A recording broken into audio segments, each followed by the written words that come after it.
تو اسے پیمانہ امروز و فردا سے نہ ناپ، جاویداں پیہم دماں ہر دم جواں ہے زندگی۔ اس میں یہ وقفہ جو ہے خلق الموت والحیات لیبلوکم ایکم احسن عملا، یہ اس جسد کے ساتھ اس روح کا اتصال، اور یہ 30 40 50 60 70 80 100 برس کی عمر، یہ ایک وقفہ ہے، یہ امتحانی وقفہ ہے، تمہیں جانچا جا رہا ہے، پرکھا جا رہا ہے۔ ایکم احسن عملا، اس کو بھی اقبال نے اسی نظم میں خوب بیان کیا ہے کہ قلزم ہستی سے تو ابھرا ہے مانند حباب، اس زیاں خانے میں تیرا امتحان ہے زندگی۔ اب اگر تو دو چیزیں انسان پر واضح رہیں، اور نہ صرف واضح رہیں، مستحضر رہیں۔ واضح تو ہو جاتی ہے ایک چیز، پھر آدمی بھول جاتا ہے، تو کوئی فائدہ نہیں دیتا اس کے۔ مستحضر ایک یہ کہ اصل زندگی آخرت کی زندگی ہے، طویل ہے۔ بل توسرون الحیات الدنیا والآخرۃ خیر وابقیٰ، کلا بل تحبون العاجلہ وتذرون الآخرہ، تم اس عاجلہ کو پسند کرتے ہو، اس دنیا کی زندگی کو تم ترجیح دیتے ہو، جبکہ آخرت ہے جو باقی رہنے والی ہے، ابدی۔ اگر تو یہ معلوم ہو، جیسا کہ سورہ عنکبوت کی آیت کے حوالے سے میں نے آپ کو آیت سنائی کہ وما هذه الحیات الدنیا الا لہو ولعب وان الدار الاخرۃ لہی الحیوان لو کانوا یعلمون، اصل زندگی جو ہے وہ آخرت کی زندگی ہے، کاش کہ انہیں معلوم ہوتا۔ ایک حقیقت تو یہ معلوم ہو اور مستحضر رہے کہ اصل زندگی آخرت کی زندگی ہے، اور دوسری حقیقت یہ کہ یہ دنیا کی زندگی ایک امتحانی وقفہ ہے۔ قلزم ہستی سے تو ابھرا ہے مانند حباب، اس زیاں خانے میں تیرا امتحان ہے زندگی۔ یہ مستحضر رہے تو اس کا نتیجہ کیا نکلے گا؟ انسان دنیا پرست نہیں بنے گا۔ متاع ہے دنیا، برتنے کی چیز ہے۔ وما هذه الحیات الدنیا الا متاع، برتنے کی چیز ہے، برتو اسے۔ اب میں یہاں آپ کو کچھ حدیثیں بھی سنا دینا چاہتا ہوں۔ ایک حدیث میں حضور نے عجیب نقشہ کھینچا ہے، مالی ولی دنیا، لوگوں مجھے تمہاری اس دنیا سے کیا سروکار، انما مثلی کراکب استظل تحت شجرۃ ثم راح فترکھا، میری مثال تو اس سوار کسی ہے جو تھوڑی دیر کے لیے کسی درخت کے سائے میں سستانے کے لیے رک جاتا ہے، وہ اس درخت کو اپنی منزل نہیں سمجھتا، اپنا گھر نہیں سمجھتا، تھوڑی دیر کا سستانا ہے، پھر وہ اس درخت کو خیر بات کہتا ہے، اپنا راستہ لیتا ہے، اپنی منزل کی طرف رواں ہو جاتا ہے۔ بس اتنا تعلق، منزل یاد رہے۔ چنانچہ ایک دوسری بڑی پیاری حدیث ہے، بہت مختصر بھی ہے، انما الدنیا خلقت لکم وانتم خلقتم للآخرہ، دیکھو یہ دنیا تمہارے لیے بنائی گئی ہے۔ خلق لکم ما فی السماوات و ما فی الارض، قرآن مجید کہتا ہے۔ اس لیے میں نے کہا تھا خلافت ہمیں دینی تھی تو سب کچھ ہمارے لیے بنایا گیا نا، یہ محفل سجائی گئی ہے ہمارے لیے، یہ سب ہمارے لیے بنایا گیا ہے، پورے عالم کو مسخر کیا گیا ہمارے لیے۔ سخر لکم، سورج بھی چاند بھی ہر چیز تمہارے لیے مسخر کی گئی ہے۔ انما الدنیا خلقت لکم وانتم خلقتم للآخرہ، لیکن تمہاری تخلیق ہوئی ہے، تمہیں بنایا گیا ہے، تمہیں پیدا کیا آخرت کے لیے۔ یہ منزل یاد رہے، میرا ٹھکانہ وہ ہے، میرا گھر وہ ہے، میری منزل وہ ہے، یہ راہ گزر ہے، یہ سفر ہے، یہ ایک وقفہ ہے، امتحانی وقفہ ہے۔ خلق الموت والحیات لیبلوکم ایکم احسن عملا۔ لیکن اب تیسری حدیث سنیے، اور یہ ہے وہ کہ جو اس دنیا کو، جو میں نے شروع میں کہا تھا، بڑی ٹھوس حقیقت ہے، یہ اللہ کی تخلیق ہے، سنجیدہ تخلیق ہے، ہم نے کوئی کھیل کود کے لیے تو نہیں بنایا ہے۔ ربنا ما خلقت ھذا باطلا، حضور فرماتے ہیں الدنیا مزرعۃ الآخرہ، دنیا آخرت کی کھیتی ہے۔ یہاں بو گے تو وہاں کاٹو گے، یہاں بو گے نہیں تو کاٹو گے کیا خاک؟ اس اعتبار سے غور کیجئے، یہ دنیا اور حیات دنیاوی کا ایک ایک لمحہ ایک بڑی عظیم حقیقت بن کر سامنے آتا ہے۔ ہماری حیات دنیاوی کا ایک ایک لمحہ ابدی ہے پوٹینشلی، کیوں کہ اس میں جو کچھ ہم کما رہے ہیں اس کے نتائج ابدی زندگی پر پھیلے ہوئے ملیں گے۔ تو گویا کہ یہ جو ہے یہ گھڑی محشر کی ہے، طور سے محشر میں ہے، بیشتر غافل عمل کوئی اگر دفتر میں ہے، یہاں کا ایک ایک لمحہ تمہارے لیے بہت قیمتی ہے۔ یہاں بو، محنت کرو، کاشت کرو تاکہ وہاں کاٹ سکو۔ الدنیا مزرعۃ الآخرہ۔ اب دیکھیے یہ جو انداز ہے قرآن کا، وَمَا الْحَيَاةُ الدُّنْيَا إِلَّا مَتَاعُ الْغُرُورِ، جو ہماری گفتگو کا آج عنوان ہے، اس کے دو نتیجے نکلتے ہیں عملاً۔ ایک نتیجہ جو صحیح ہے، جو قرآن نکالنا چاہتا ہے، جس کی طرف اسلام رہنمائی کرتا ہے۔ ایک ہے بالکل منفی نتیجہ جس کی اسلام نفی کرتا ہے۔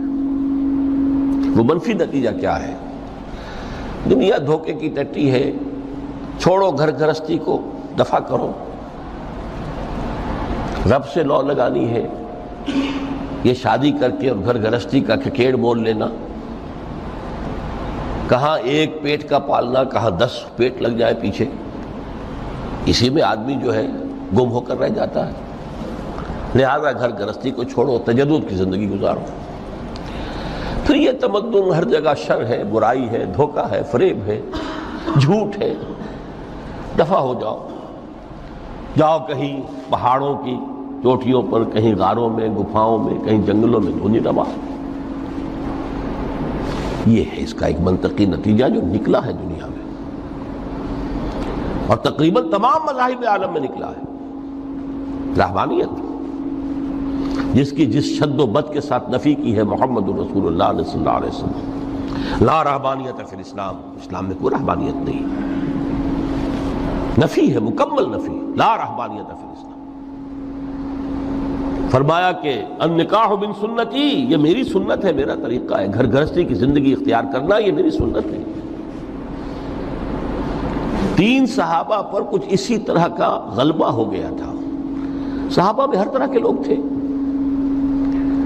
ان میں وہ لوگ بھی تھے کہ جو بڑے ریشنلسٹ تھے، عقل کے حوالے سے بات سمجھنے والے۔ حضرت عمر کو ہم کہہ سکتے ہیں کہ سر خیل تھے ان کی رضی اللہ تعالیٰ۔ کچھ درویش منش لوگ بھی تھے، کچھ پر یہ تقویٰ کا اور درویشی کا بہت زیادہ غلبہ ہو گیا تھا، مغلوب الحال ہم انہیں کہہ سکتے ہیں۔ حضرت عبداللہ ابن عمرو بن العاص رضی اللہ تعالیٰ عنہما، ایک عجیب سائملٹینیس کنٹراسٹ ہے باپ اور بیٹے میں۔ عمرو بن العاص بہت بڑے سیاستدان، مدبر، عرب نے چوٹی کے جو 3 سیاستدان پیدا کیے ان میں سے ایک عمرو بن العاص ہے، واریر، کانکرر، سیاستدان۔ لیکن عبداللہ ابن عمرو بن العاص بالکل درویش، روزانہ روزہ ساری رات کھڑے ہیں، نہ بیوی سے کوئی سروکار، نہ کسی سے کوئی سروکار۔ حضور کو اطلاع ملی،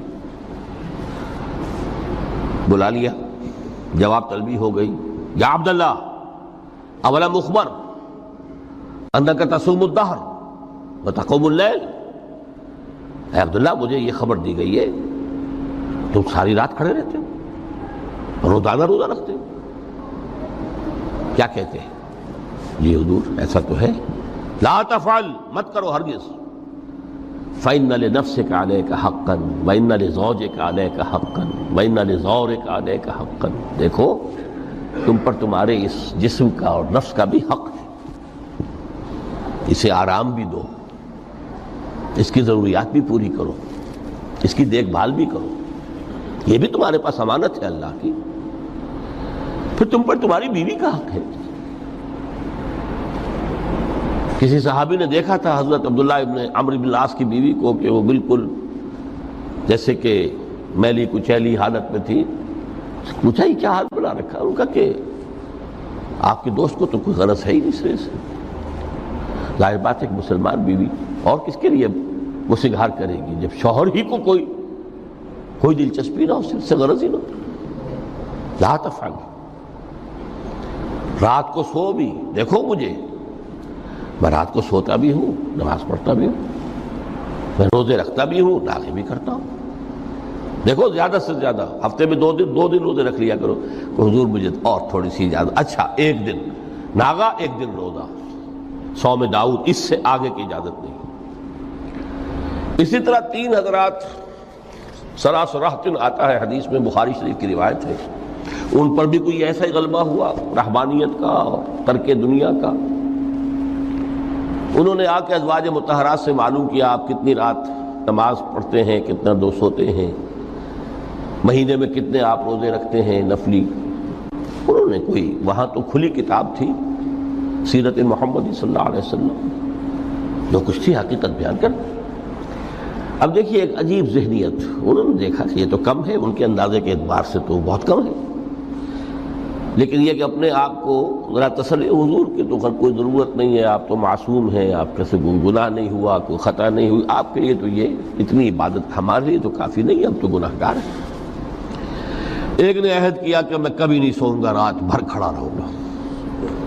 دوسرے نے کہا کبھی ناغا نہیں کروں گا، ہر روز روزہ رکھوں گا. تیسرے نے کہا میں شادی بیاہ کے کھکیڑ میں پڑوں گا نہیں. حضور کو اطلاع مل گئی، طلب فرمایا، ڈانٹا آپ نے، آپ لوگوں نے یہ کہا ہے؟ جی ہاں ہم نے کہا تو ہے. واللہ خدا کی قسم میں تم میں سب سے بڑھ کر متقی ہوں، لیکن میں رات کو سوتا بھی ہوں اور نماز بھی پڑھتا ہوں، روزے رکھتا بھی ہوں، نافلے بھی کرتا ہوں. میری گھر گرستی کی زندگی ہے، میری بیویاں ہیں. من رغب عن سنتی فلیس منی، یہ ٹکڑا جو جوڑ دیا جاتا ہے نکاح کے خطبے میں اس حدیث کے ٹکڑے کے ساتھ، یہ 2 علیحدہ حدیث ہے بالکل. النکاح من سنتی، اور یہ ٹکڑا اس طویل حدیث کا ہے، من رغب عن سنتی فلیس منی، جو میری سنت کو پسند نہیں کرتا پھر اس کا مجھ سے کوئی تعلق نہیں. یہ تو میں نے احادیث کے حوالے سے آپ کو وہ جو منفی طرز عمل، گریز، دنیا سے تعلق منقطع کرنا، پسپائی، گریز، فرار، اور اس کا نتیجہ کیا نکلتا ہے کہ دنیا پھر شریروں کے لیے رہ گئی، کھیلیں کودیں عیش کریں. جو سلیم الفطرت نیک لوگ تھے وہ تو گئے، لہذا ان کو اب کوئی روک ٹوک کرنے والا ہی نہیں، کوئی پوچھنے تاشنے والا نہیں. ظالم جو چاہے ظلم کرے اور جس طرح چاہے شریر جو ہے شرارتیں کرے.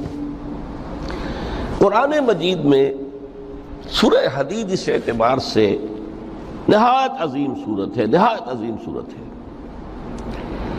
کہ وہاں یہ آیت بھی بہت ہی شاندار انداز میں آئی ہے، متاع الغرور والی، خاصی طویل آیت بن کر آئی ہے. اور جیسا کہ میں نے عرض کیا 4 جگہ تو حیات دنیاوی کو کہا گیا ہے صرف لہو و لعب یا لعب و لہو، لیکن یہاں جو ہے آیت نمبر 20، اعلموا انما الحیات الدنیا لعب و لہو و زینت و تفاخر بینکم و تکاثر فی الاموال والاولاد. 5 الفاظ کے حوالے سے اس حیات دنیاوی کے کچھ حقائق بیان کیے گئے. عام طور پر سرسری طور پر لوگ گزر گئے ہیں. محاورتاً جب بھی آتا ہے معاملہ لہو و لعب، لعب و لہو، وہ تو 4 جگہ ہے، یہاں 3 الفاظ مزید آئے ہیں، اور ترکیب کیا؟ پہلے لعب ہے پھر لہو ہے. سورہ عنکبوت میں لہو و لعب یہ در حقیقت ایک طرح سے محاورے کی شکل اختیار کر گیا، تماشا اور کھیل، لیکن نہیں، یہاں ترتیب کچھ اور ہے. اس پر اگر آپ غور کریں گے تو یہ ایک عجیب سا نقشہ سامنے آتا ہے. حیات دنیاوی کے 5 ادوار، جن میں سے ہر دور میں ایک شے انتہائی اہم ہوتی ہے، توجہ کا مرکز بنی ہوتی ہے. ابتدائی دور ہے، بالکل بچہ بھی ہے، کھیل، بس لعب، اس کے سوا اسے کوئی زندگی سے سروکار ہی نہیں، زندگی کے تلخ حقائق ابھی اسے معلوم نہیں. بھوک لگی تو رو پڑے، ماں نے دودھ پلانا ہے، کھلانا ہے، ان سے تو کچھ نہیں کرنا اس نے، وہ لعب ہے، کھیل.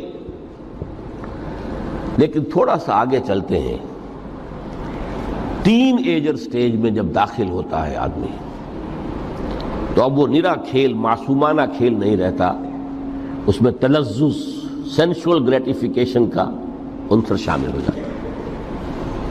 اب اس نے کہا لہو، اعلموا انما الحیات الدنیا لعب و لہو۔ ذرا آگے بڑھئے تو انسان پر سب سے زیادہ دھن سوار ہو جاتی ہے، بناؤ سنگھار، میرا لباس فیشن کے مطابق ہو، کہیں ایسا نہ ہو مذاق اڑے۔ اپنے لباس کے بارے میں بہت کانشیس ہوگا، اپنے ہیئر کٹ کے بارے میں بہت کانشیس ہوگا، ہر چیز کے بارے میں بہت کانشیس۔ زینت، بناؤ سنگھار، آرائش، زیبائش۔ اس سے ذرا آگے گئے، تکاثر فی الاموال والانفس تفاخر بینکم۔ یہ سمجھیے کہ تقریباً 30 برس کی عمر جب انسان کی ہوتی ہے، اب فخر، تفاخر، یا دولت پر فخر ہوگا، یا نسب پر فخر ہوگا، یا اپنی کسی سیاسی حیثیت پر فخر ہوگا، اپنی چودراہٹ پر فخر ہوگا۔ تفاخر بینکم، جس میں جان میں چونکہ توانائی ہوتی ہے، قوت ہوتی ہے، لیکن اس کے بعد جب عمر ڈھلی بڑا ریئلسٹک ہو جاتا ہے انسان۔ پھر یہ جو چوتھی سٹیج تھی، اس میں تو یہ کہ مونچھ نیچی نہ ہو، چاہے سب کچھ میں اپنا خرچ کر دوں، داؤ پہ لگا دوں، لیکن مونچھ نیچی نہیں ہوگی۔ آخری سٹیج وہ ہوتی ہے کہ پھر ہوکا لگ جاتا ہے آدمی کو، تکاثر فی الاموال والاولاد، مال اور اولاد کی کثرت کثرت کثرت۔ اب یہ ہوتا ہے کہ مونچھ نیچی کیا، مونڈ بھی دی جائے تو کوئی حرج نہیں، مال آنا چاہیے۔ Very realistic. اور اسی حال میں انسان ہوتا ہے، آخری پارے کی صورت نے پھر اس میں ایڈ کر کے اس کے اوپر مہر لگا دی، الہاکم التکاثر حتی زرتم المقابر۔ یہ تکاثر جو ہے پیچھا نہیں چھوڑتا۔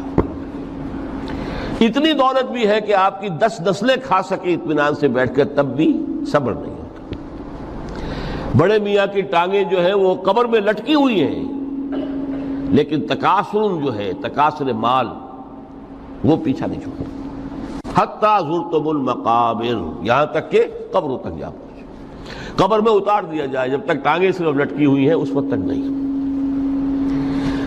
اس کے بعد تشبیہ دی ہے کہ یہ حیات دنیاوی کا جو ایک سائیکل ہے، اعلموا انما الحیات الدنیا لعب و لہو و زینت و تفاخر بینکم و تکاثر فی الاموال والاولاد۔ اب اس کو کمپیئر کیا ہے پلانٹ کنگڈم میں جو سائیکل چل رہا ہے۔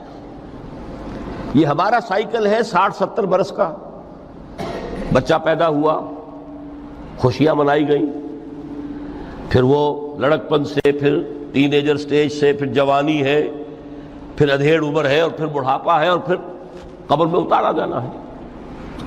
لیکن یہ کہ پلانٹ کنگڈم میں سائیکل چلتی ہے، کمثل غیث اعجب الکفار نباتہ ثم یہیج فتراہ مصفرا ثم یکون حطاما۔ یہ 4 سٹیج ہیں۔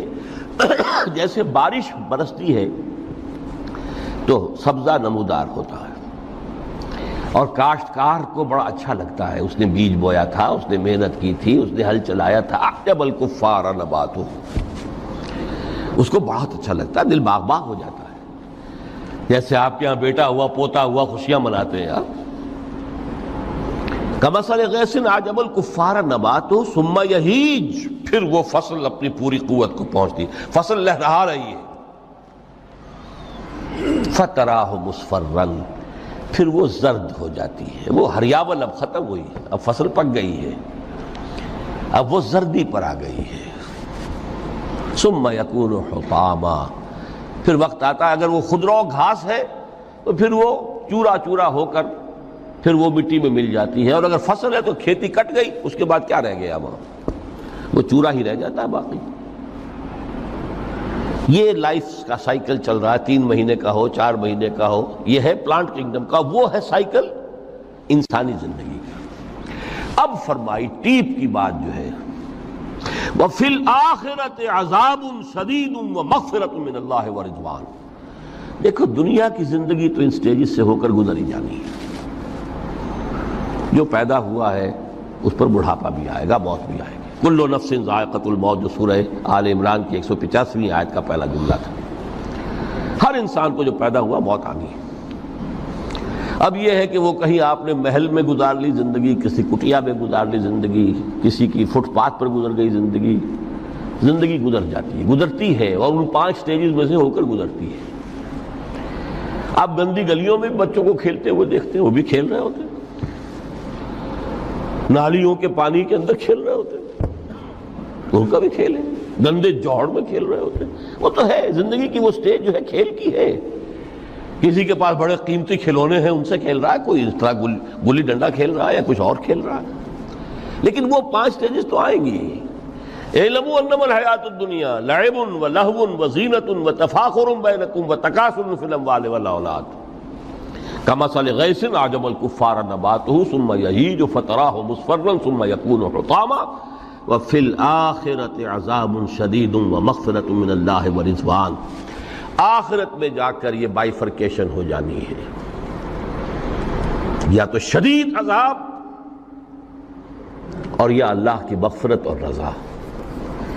Now the choice is yours، اما شاکرا و اما کفورا، فیصلہ تم خود کر لو۔ وما الحیات الدنیا الا متاع الغرور، یہاں بھی آخری الفاظ وہ ہے کہ دنیا کی زندگی دھوکے کے سوا کچھ نہیں۔ کیوں؟ اگر تو دنیا کی زندگی میں گم ہو گئے، جیسے کہ اقبال نے کہا ہے کہ کافر کی یہ پہچان کے آفاق میں گم ہے، اور مومن کی یہ پہچان کہ گم اس میں ہے آفاق۔ دنیا میں رہو، طالب دنیا نہ بنو، طالب عقبہ، طالب آخرہ۔ دنیا میں رہو، برتو، استعمال کرو، تمہارے لیے پیدا کیا گیا، بھائی برتو، متاع ہے، برتنے کی شے ہے۔ ہاں حلال اور حرام کی پابندیاں سامنے رکھو، باقی برتو۔ مطلوب یہ نہ ہو، مقصود یہ نہ ہو، مطلوب آخرہ ہو۔ انما الدنیا خلقت لکم وانتم خلقتم للآخرہ۔ منزل وہ رہے، مستحضر رہے، سامنے رہے کہ میں تو اجنبی ہوں، یہاں یہ میرا وطن نہیں ہے۔ الدنیا سجن المومن و جنت الکافر۔ جیسے کسی پرندے کو کسی پنجرے میں بند کر دیا گیا ہو، اس طرح ہمیں اس دنیا میں بھیج دیا گیا، اللہ کی مرضی ہے، اس نے بھیجا ہے۔ جب تک وہ چاہتا ہم رہیں گے یہاں، لیکن ہمارا دل یہاں نہیں لگے گا۔ بازار سے گزرا ہوں، خریدار نہیں ہوں، طالب دنیا نہ ہو، تب تو یہ کوئی دھوکے کا سودا نہیں، وطن نہیں، بالکل نہیں۔ حضور نے خود فرمایا مجھے تمہاری اس دنیا میں سے فلاں فلاں چیزیں بہت پسند ہیں، اور کس قدر ریئلسٹک ہیں۔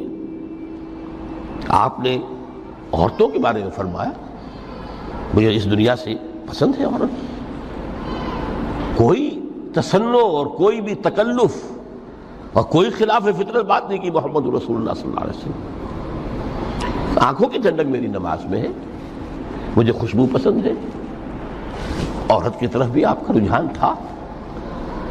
قرآن مجید میں آتا ہے نا، اے نبی اب کوئی اور نکاح آپ نہیں کریں گے۔ وَلَوْ أَعْجَبَتْكَ حُسْنُهُنَّ، چاہے ان کا حسن جو ہے وہ آپ کو اچھا لگے، اب اجازت نہیں ہے مزید، بس فل سٹاپ، جتنے نکاح ہو چکے ہو چکے۔ تو یہ دنیا کو حضور نے صلی اللہ علیہ وسلم دنیا پر سوار رہو، دنیا کو اپنے اوپر سوار نہ ہونے دو، بس بات صرف یہ ہے۔ کافر کی یہ پہچان کہ آفاق میں گم ہے۔ اسی لیے سورہ کہف کا ایک مرکزی مضمون ہے، پہلے رکوع میں بات آتی ہے اِنَّا جَعَلْنَا مَا عَلَى الْأَرْضِ زِینَةً لَهَا لِنَبْلُوَهُمْ أَيُّهُمْ أَحْسَنُ عَمَلًا۔ ہم نے اس دنیا پر جو کچھ ہے، یہ اسکائی اسکریپرز بن گئے ہمارے زمانے میں، اور یہ شاندار بلڈنگز ہیں، اور یہ کچھ ہے، ہم نے زینت اور زیبائش اور آرائش بنا دیا ہے تاکہ آزمائیں۔ انہی کے حسن کے شکار ہو جاتے ہو اور ان کے پرستار بن کر رہ جاتے ہو۔ رخ روشن کے آگے شمع رکھ کر وہ یہ کہتے ہیں ادھر جاتا ہے دیکھیں یا ادھر پروانہ آتا ہے، پھر بھی اللہ ہی کے عاشق بنے رہو، اللہ ہی سے محبت کرو تو کامیاب ہو گئے۔ دنیا کو برتو. اگر دنیا یہ عروس ہزار داماد جو ہے اگر کہیں یہ محبوبہ بن گئی تو گئے ختم. اچھا دیکھیے اس سورہ حدید میں اب یہ دنیا کی حقیقت کو اس طرح بیان کر کے دو نتیجے جو اس سے نکلتے ہیں ان کو علیحدہ علیحدہ بیان کر دیا. ایک نتیجہ جو میں بیان کر چکا رہبانیت ترک دنیا، اس کی نفی کرتے ہوئے فرمایا وَلَقَدْ أَرْسَلْنَا نُوحًا وَإِبْرَاهِيمَ وَجَعَلْنَا فِي ذُرِّيَّتِهِمَا النُّبُوَّةَ وَالْكِتَابَ فَمِنْهُمْ مُهْتَدٍ وَكَثِيرٌ مِّنْهُمْ فَاسِقُونَ ثُمَّ قَفَّيْنَا عَلَىٰ آثَارِهِمْ بِرُسُلِنَا وَقَفَّيْنَا بِعِيسَى ابْنِ مَرْيَمَ وَآتَيْنَاهُ الْإِنجِيلَ وَجَعَلْنَا فِي قُلُوبِ الَّذِينَ اتَّبَعُوهُ رَأْفَةً وَرَحْمَةً وَرَهْبَانِيَّةً ابْتَدَعُوهَا مَا كَتَبْنَاهَا عَلَيْهِمْ. اصل مضمون یہ تھا جس کے لیے تمہید اتنی لمبی باندھی. ہم نے نوح کو بھیجا، ابراہیم کو بھیجا، ان کی اولاد میں ہی نبوت اور کتاب رکھ دی. پھر ان کے نقش قدم پر ہم نے اٹھایا عیسیٰ ابن مریم کو، انہیں انجیل دی، اور جو لوگ ان پر ایمان لائے ان کے دلوں میں رحمت اور رافت کے جذبات پیدا کر دیے، انسانی ہمدردی. حضرت عیسیٰ کا جو اپنا مزاج تھا ظاہر بات ہے کہ آپ کے حواریین اور آپ پر ایمان لانے والوں میں اسی کا ایک عکس پیدا ہونا تھا، لہذا وہ ایک خاص کیفیت. لیکن فرمایا ایک شے کو انہوں نے بدعت کے طور پر ایجاد کر لیا وَرَهْبَانِيَّةً ابْتَدَعُوهَا مَا كَتَبْنَاهَا عَلَيْهِمْ. رہبانیت کی انہوں نے بدعت ایجاد کر لی، یہ انہوں نے کی ہے، ہم نے یہ ان پر فرض نہیں کی تھی. یہ ہے وہ منفی نتیجہ. گریز، خانقاہوں میں جا کر بیٹھ جاؤ، موناسٹسزم، تجرد کی زندگی گزارو.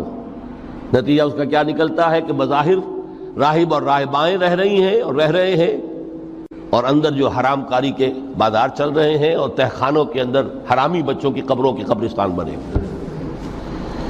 ہسٹری آف کرسچین موناسٹسزم پر کتابیں پڑھ لیجیے، خود انہوں نے اپنے سارے جو ہیں بخیے ادھیڑ کر خود رکھ دیے. یہ رہبانیت، یہ اسلام کا راستہ نہیں ہے. احادیث کے حوالے سے میں آپ کے سامنے پہلے بیان کر چکا ہوں. میں بعد میں تھوڑا سا عرض کروں گا کہ ہمارے ہاں بھی یہ رسم کیوں آئی اور کیسے آئی. الحمدللہ اس درجے میں نہیں آئی جس درجے میں کہ کرسچینٹی میں آئی ہے، الحمدللہ ثم الحمدللہ. لیکن کسی درجے میں اگر آئی ہے تو کیوں آئی ہے یہ میں بعد میں عرض کروں گا. لیکن اس کا مل حیات الدنیا الا متاع الغرور کا دوسرا نتیجہ کیا ہے؟ پہلا نتیجہ تھا گریز کا، پسپائی کا، فرار کا، معاشرے سے نکل بھاگنے کا، تاکہ معاشرے میں اشرار کھل کھیلیں، جو چاہیں کریں. ایک راستہ یہ ہے، ترک دنیا کے معنی ہیں ترک لذات دنیاوی، آسائشوں کو ترک کرنا. سختیاں جھیلنا کس لیے؟ تاکہ دنیا سے ظلم کا خاتمہ ہو، باطل کا تختہ الٹ دیا جائے، ظلم کا استیصال. ظاہر بات ہے ظالم آسانی سے ظلم نہیں چھوڑے گا. ایکسپلائٹر وعظ و نصیحت سے اپنے ایکسپلائٹیشن سے باز نہیں آئے گا. شاذ ہوتے ہیں اس طبقے کے اندر بھی یقیناً کچھ سلیم الفطرت لوگ ہوتے ہیں، جیسے طبقہ اشرافیہ سے تھے حضرت ابو بکر رضی اللہ تعالیٰ عنہ، سلیم الفطرت انسان تھے. وہ کوئی غلاموں کے طبقے سے تو نہیں تھے، کوئی فقراء کے مساکین کے طبقے میں سے نہیں تھے، اونچے طبقے میں سے تھے. عشرہ مبشرہ اکثر و بیشتر اس طبقے سے تھے. لیکن بائی اینڈ لارج وہ جو طبقہ ہوتا ہے، یا تو وہ اپنے جبر اور استبداد کا تخت جو ہے جما کر بیٹھا ہوا لوگوں کی گردنوں کے اوپر، پولیٹیکل ریپریشن ہے، یا اکنامک ایکسپلائٹیشن ہے، استحصال. محنت لوگ کریں، کھائیں گے ہم، عیش ہم کریں گے. محنت کسان کریں جا کے کھیت میں، ہم لے آئیں گے اپنا حصہ اور عیش کریں گے. یا کوئی سوشل ڈسکریمنیشن ہے، یہ اونچا ہے یہ نیچا ہے، یہ تو پیدا ہی ہوا ہے شودر، یہ اس سے نکل ہی نہیں سکتا، اور یہ پیدا ہوا برہمن، یہ تو اونچا ہے.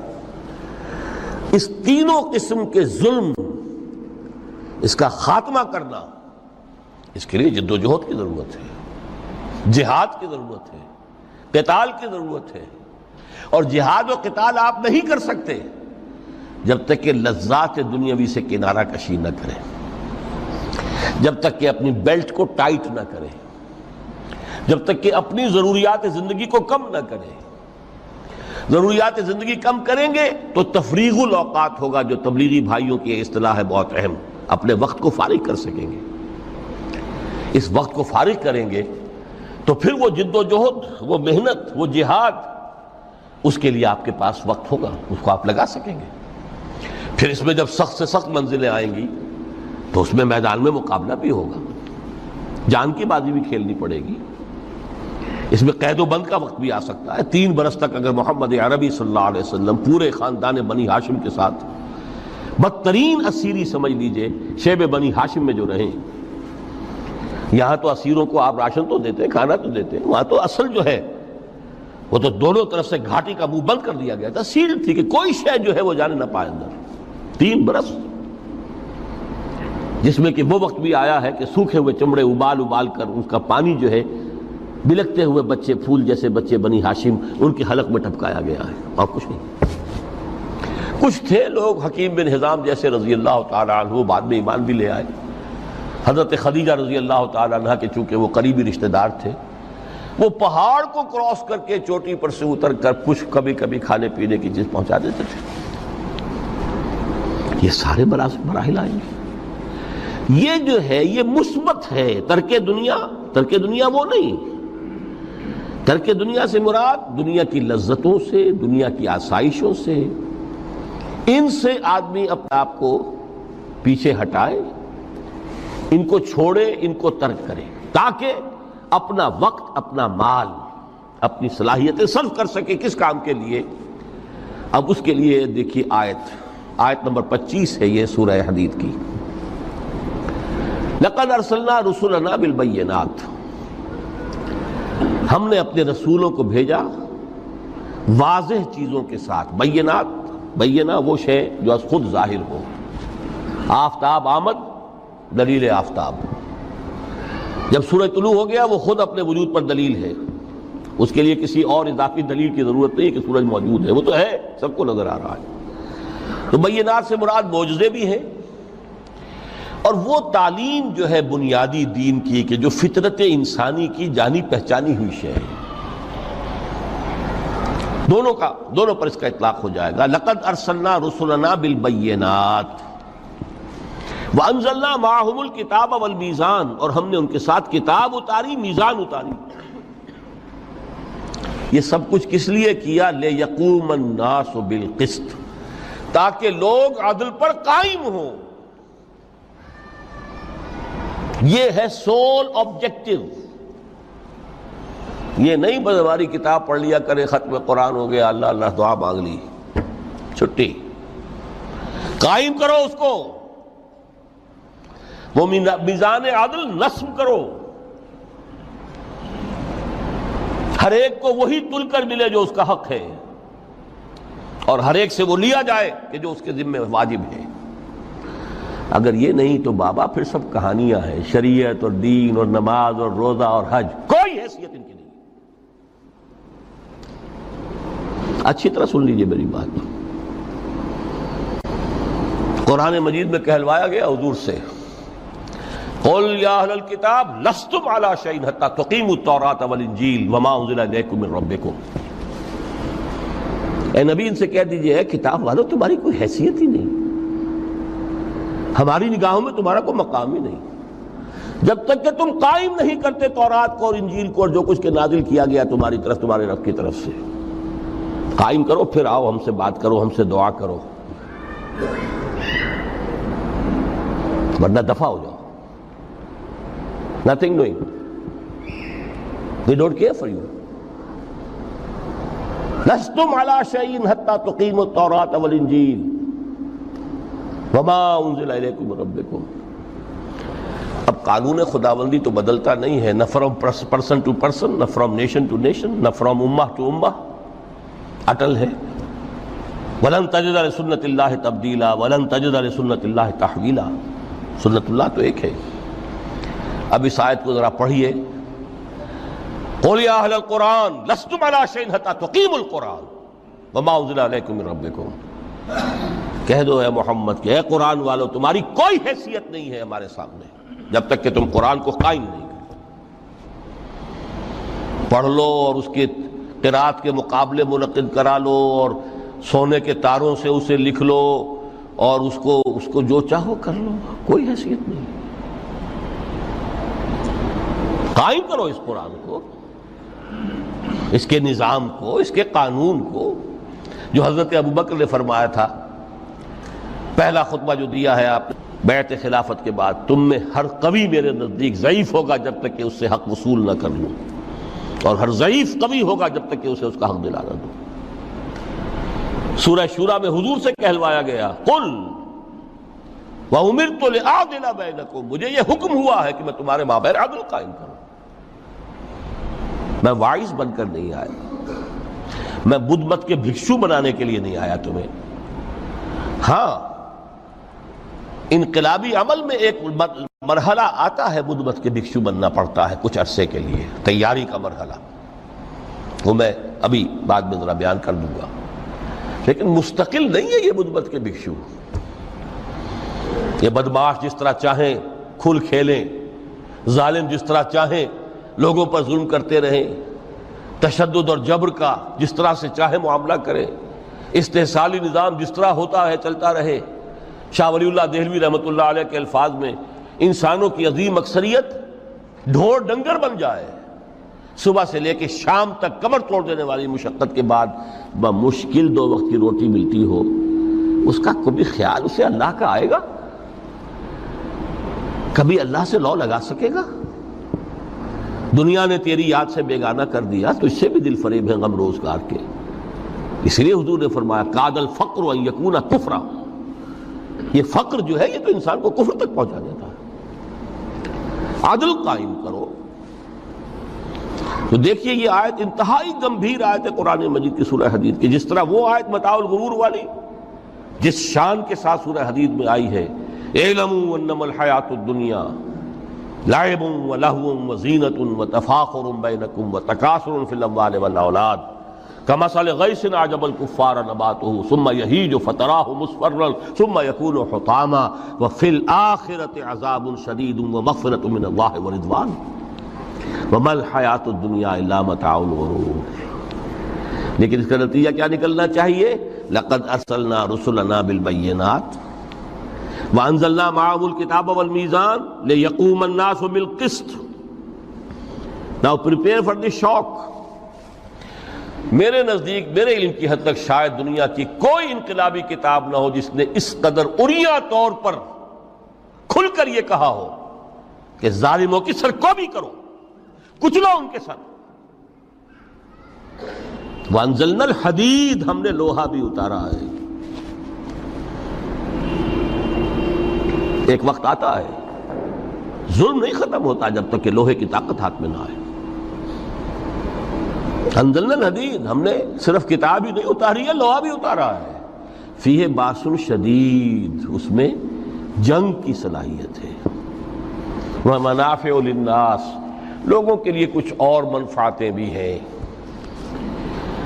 کوئی توا پرات چمٹا یہ بھی بنا لو، ٹھیک ہے، لیکن اصلاً یہ اصلاح کے لیے۔ وانزلنا الحدید، اسی تو سورہ حدید کا نام حدید ہے۔ فیہ باس شدید ومنافع للناس ولیعلم اللہ من ینصرہ ورسلہ بالغیب، اللہ دیکھنا چاہتا ہے کون ہے اس کے وفادار بندے جو اس لوہے کی طاقت کو ہاتھ میں لے کر مدد کرتے ہیں اس کی اور اس کے رسولوں کی غیب میں ہونے کے باوجود۔ ان اللہ قوی عزیز، ویسے اللہ قوی ہے، عزیز ہے، آن واحد میں کفر کو ختم کر دے جب چاہے، آن واحد میں ظالموں کا ظلم جو ہے وہ ختم کر کے رکھ دے، وہ سب کچھ کر سکتا ہے۔ لیکن پھر تمہاری آزمائش کیسے ہوگی؟ کیسے معلوم ہوگا ہوز ہو، کس کا کیا مقام تھا، کس کے پاس کتنا یقین کا سرمایہ تھا، کس کے ایمان کی گہرائی اور گہرائی کا کیا عالم تھا، کس نے ہمارے دین کے لیے کیسی کیسی قربانیاں جھیلی ہیں۔ یہ ہے ترک دنیا جو موسٹ پروفاؤنڈ ہے، نتیجہ خیز ہے، خیر کو وجود میں لانے کے لیے ہے، لیکن اس کی مثالیں موجود ہیں۔ حضرت مصعب بن عمیر رضی اللہ تعالی عنہ ایام جاہلیت میں کہا جاتا ہے ان کا جوڑا جو ہے شام سے تیار ہو کر آتا تھا، جیسے کبھی مشہور ہے کہ پنڈت نہرو کا بھی کپڑے سل کر آتے تھے پیرس سے۔ موتی لال نہرو کا بیٹا، اور موتی لال نہرو وہ تھا کہ وائس رائے کی پہلی کار آئی ہے ہندوستان میں تو دوسری کار موتی لال کی آئی، اس کا بیٹا، اس کے کپڑے پیرس سے سل کر آتے تھے۔ مصعب بن عمیر کے کپڑے شام سے تیار ہو کر آتے تھے، اور وہ ہمیشہ عطر میں بسے ہوئے ہوتے تھے۔ جہاں سے گزر گئے معلوم ہوا کہ پوری گلی جو ہے وہ مہک اٹھی، معلوم ہو جائے کہ مصعب گزرا ہے یہاں سے۔ ایمان لائے محمد رسول اللہ پر صلی اللہ علیہ وسلم۔ باپ فوت ہو چکا تھا، اس کی چھوڑی ہوئی دولت تھی، ماں تھی، لیکن وہ خاندان کا نظام، چچا تھا سربراہ، وہ بدترین کافر۔ اس نے پہلے سمجھایا ہوگا 100 طریقے آزما کے، پھر آخری بار اس نے آزمایا کہ جس دولت کے اوپر تم عیش کر رہے ہو یہ تمہارے مشرک باپ کی دولت ہے، نکل جاؤ گھر سے۔ انہوں نے سمجھا تھا جیسے سورہ صافات میں آتا ہے فَأَرَادُوا بِهِ كَيْدًا فَجَعَلْنَاهُمُ الْأَسْفَلِينَ۔ انہوں نے حضرت ابراہیم کے بارے میں سمجھا تھا جب دیکھیں گے کہ آگ تیار ہو رہی ہے اور یہ اس میں مجھے ڈال دیں گے تو سب یہ نشہ حرن ہو جائے گا، یہ توحید وحید سب ہوا ہو جائے گی۔ لیکن ہوا کیا؟ بے خطر کود پڑا آتش نمرود میں عشق، عقل ہے محو تماشائے لبے بام۔ اس نے تو یہ دھمکی دی تھی کہ دن میں تارے نظر آ جائیں گے مصعب کو، ناز و نام میں پلا ہوا انسان، اسے کہہ دیا جا نکل جاؤ گھر سے۔ اٹھ کر چلنے لگے، اس کا تیش جو ہے اور اچھا یہ کپڑے بھی اسی مشرک باپ کے ہیں، اتارو ان سب کو۔ مادر ذات برہنہ ہو کر گھر سے نکلے، مادر ذات۔ پھر وہی ہے کہ جن کے نام قرائے فال بنا میں من دیوانہ زدند، کہ اے بیعت عقبہ اولا ہوئی ہے، لوگوں نے کہا کہ ہمیں کوئی مقری دیجئے قرآن پڑھانے والا جو ہمیں قرآن پڑھائے۔ حضور نے فرمایا جاؤ مصعب۔ وہ مصعب وہاں جا کر مدینے میں المقری بن گئے، جا المقری، وہ آ رہا پڑھانے والا۔ اور 1 سال کی محنت، دعوت اور تبلیغ اور قرآن کے پڑھانے کے نتیجے میں اگلے سال 75 افراد لا کر حضور کی جھولی میں ڈال دی۔ یہ مصعب ہیں۔ شہادت ہوئی ہے غزوہ بدر میں۔ ایک مرتبہ اس سے پہلے کا واقعہ بھی ہے کہ حضور مسجد میں تشریف فرماتے، سامنے سے حضرت مصعب گزرے، ایک پھٹا ہوا سا کمبل جسم کے گرد لپیٹا ہوا تھا۔